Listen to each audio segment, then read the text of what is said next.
요즘 댓글을 보면 유난히 많이 반복되는 질문들이 있습니다. 이 일자리는 자격증이 꼭 있어야 가능한가요? 자격증이 없으면 지원조차 못하는 건가요? 민간 자격증으로 취업하셨다는 분들이 있는데 그건 실제 사례인가요? 같은 질문들입니다. 말들이 너무 다 달라서 누구 말이 맞는지 혼란스러우셨을 겁니다. 그래서 오늘은 자격증이 필요한 일자리와 필요 없는 일자리, 그리고 민간 자격증이 실제로 쓰이는 자리까지 한 번에 정리해서 안내해 드리려고 합니다. 구독과 좋아요로 매일 정보 챙기시고 행복한 하루 되시길 바랍니다. 먼저 자격증이 반드시 필요한 일자리부터 차근차근 설명드리겠습니다. 많은 어르신들이 가장 먼저 묻는 부분이 바로 이 필수 자격증 영역입니다. 요양보호사나 간호조무사처럼 사람을 직접 돌보는 돌봄복지 서비스형 일자리가 대표적인데요. 이 분야는 예전 명칭이 사회서비스형이었고 지금은 노인역량활용사업이라는 이름으로 운영되고 있습니다. 이름은 조금씩 바뀌었지만 사람을 직접 돕고 케어하는 전문 영역이라는 점은 그대로입니다. 신체활동 지원, 기본간호, 생활돌봄, 치매 예방 프로그램 등은 전문성이 필요한 업무이기 때문에 자연스럽게 국가 자격증이 정식 요건으로 들어갑니다. 그래서 이 분야는 자격증 없이는 지원하기 어려운 구조로 되어 있습니다. 실제로 60대, 70대의 요양보호사나 간호조무사 자격증을 취득해 시설형 요양원이나 재가요양 현장에서 활동하시는 분들도 많지만 자격증은 있어도 되고 없어도 되는 선택 항목이 아니라 정말 필요하기 때문에 반드시 갖추셔야 하는 조건입니다. 즉, 자격증이 필요한 곳은 사회서비스형의 일부 직무에서만 명확하게 존재한다는 점을 먼저 기억하시면 됩니다. 여기에 하나 더 알아두셔야 할 점이 있습니다. 노인 일자리 4대 유형 중에는 취업 알선형이라는 별도 사업이 운영되고 있는데 이 영역은 실제 취업으로 이어지는 구조이기 때문에 대부분 자격증이 필요한 형태입니다. 예를 들어 요양보호사 자격증을 가지고 요양기관에 취업하거나 운전면허를 활용해 교통지원 업무로 취업하거나 조리 관련 자격으로 급식 현장에 취업하는 방식처럼 자격증을 기반으로 실제 직업 현장에 연결되는 구조입니다. 그래서 취업 알선형은 사회서비스형과 달리 자격증이 있으면 좋다가 아니라 자격증이 있어야만 가능한 일자리인 경우가 대부분입니다.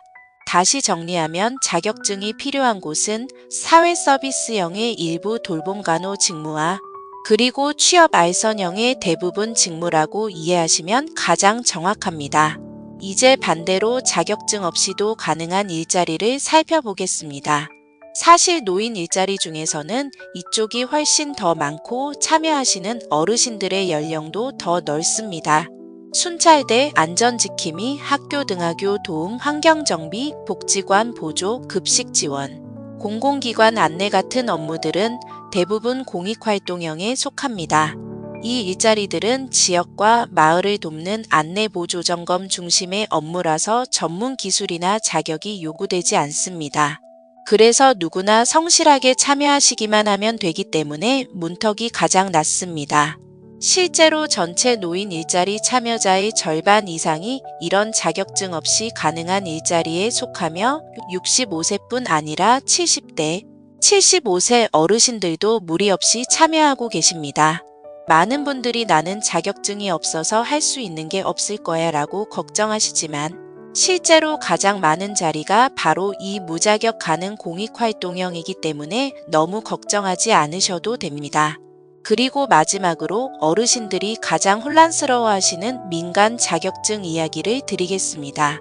민간 자격증으로 활동한 실제 사례는 분명 존재합니다.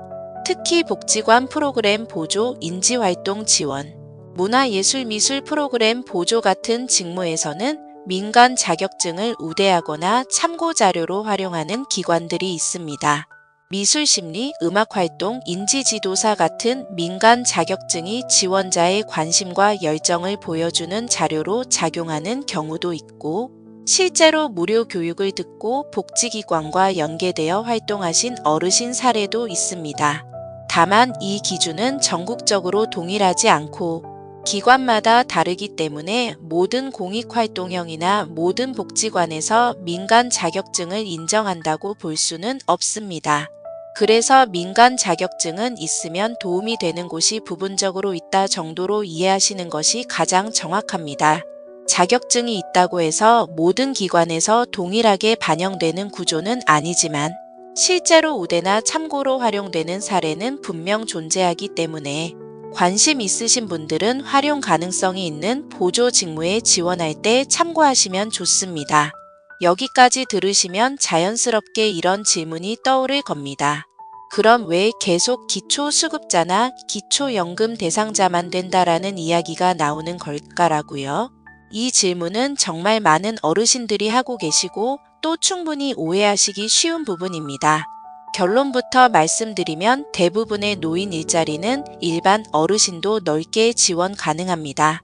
그런데 몇 가지 이유 때문에 수급자만 가능하다는 이야기가 퍼지게 된 겁니다. 일단 공고문에서 자주 보이는 표현 때문입니다. 기초연금 수급자 우대, 기초수급자 차상위 우선 선발, 저소득층 가점 부여. 이렇게 적혀 있으면 자연스럽게 저 사람들만 되는구나 라고 느끼시죠? 그런데 실제 의미는 누구나 지원 가능 우선순위만 다름입니다. 지원 자체는 막혀 있지 않은데 우선순위 기준이 너무 앞에 적혀 있다 보니 마치 조건처럼 보였던 겁니다.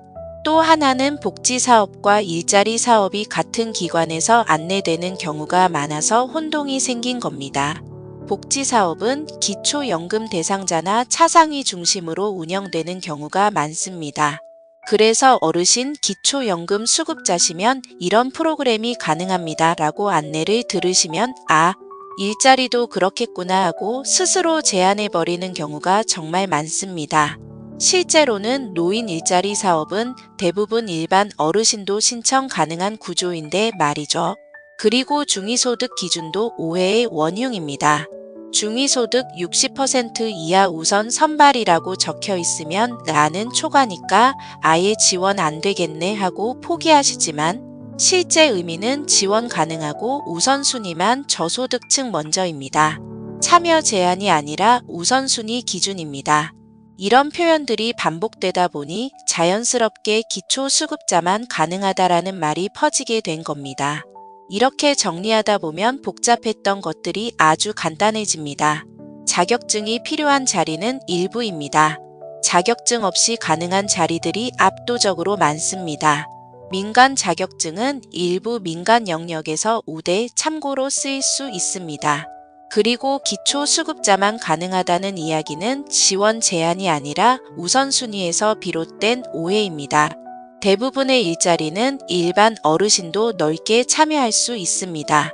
그래서 어떤 지역이든 가장 중요한 건 내 지역 공고를 직접 확인하는 것입니다. 같은 일자리도 지역마다 조건이 다르게 운영되는 경우가 실제로 많기 때문입니다. 이제 2026년 노인 일자리 신청이 본격적으로 시작됩니다. 해마다 경쟁이 조금씩 치열해지고 있지만 그렇다고 포기하실 이유는 없습니다. 일자리는 생각보다 다양하고 어르신 한 분 한 분이 가진 경험과 성향에 맞는 자리가 꼭 있습니다. 망설였던 분들도 이번에는 한번 도전해 보셨으면 좋겠습니다. 도움이 되셨다면 구독과 좋아요, 알림 설정 부탁드립니다. 정보가 곧 힘입니다. 늘 건강하시고 행복하세요.